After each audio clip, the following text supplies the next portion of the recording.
Meidän hallitus on nyt pyytänyt lausuntopyyntöjä luonnoksesta Istanbulin sopimuksen toimeenpanosuunnitelman seuraavalle 7-vuotiskaudelle. Tämä on hirveätä valtiojargonia. Istanbulin sopimus 101. Istanbulin sopimus, joka on luotu Istanbulissa, on ekaa kertaa sopimus, joka luo kansainvälisen määritelmän naisiin kohdistuvalle väkivallalle. Siinä naisiin kohdistuva väkivalta merkataan ihmisoikeusloukkaukseksi ja syrjinnän muodoksi, joka koskettaa henkilöä hänen sukupuolensa vuoksi. Istanbulin sopimus määrittelee naisiin kohdistuvaksi väkivallaksi fyysisen väkivallan, seksuaalisen väkivallan, henkisen väkivallan, vainoamisen, pakkoavioliitot, sukuelinten silpomisen, pakotettu sterkka, pakotettu abortti.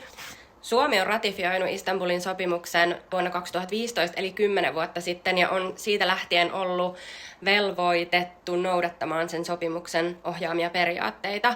Ja Suomi saa siitä myös tietyin väliajoin GREVIOlta, eli tätä sopimuksen noudattamista seuraavalta komitealta, suosituksia, mitä pitäisi tehdä paremmin. Ratifiointi tarkoittaa siis sitä, että valtio sitoutuu noudattamaan sopimusta oman maansa rajojen sisäpuolella, ja näin Suomi on siis tehnyt.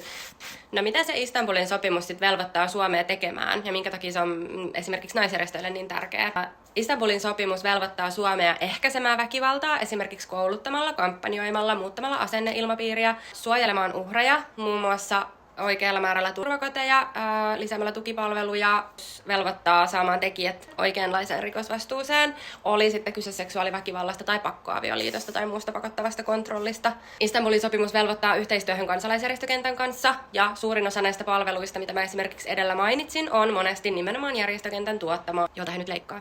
Istanbulin sopimus velvoittaa Suomea raportoimaan, tilastoimaan ja keräämään tietoa väkivallasta, ja tätä seuraa sitten tämä kansainvälinen GREVIO-ryhmä, joka antaa suosituksia ja ohjeistuksia.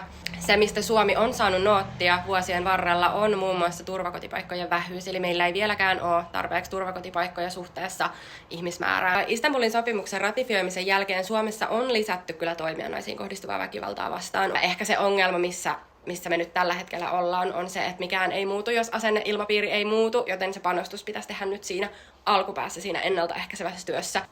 No mitäs ne naisjärjestöt nyt sit kitistään? No, me kitistään sitä, että tälle ei ole ikinä suunnattu minkäännäköisiä määrärahoja. Ei tänäkään vuonna oikeastaan ollut mitään konkreettista. Siellä on hyviä ideoita, siellä on hyviä ehdotuksia, siellä on mukavia suunnitelmia, mutta siitä koko suunnitelmasta puuttuu budjetit, puuttuu konkreettiset mittarit, puuttuu konkreettiset selkeät vastuut ja aikataulut. Eli kuka tekee, mitä tekee, millä rahalla tehdään. Summa summarum voisi ehkä sanoa, että kauniit sanat ei auta yhtäkään uhria, vaan me tarvitaan konkreettisia tekoja.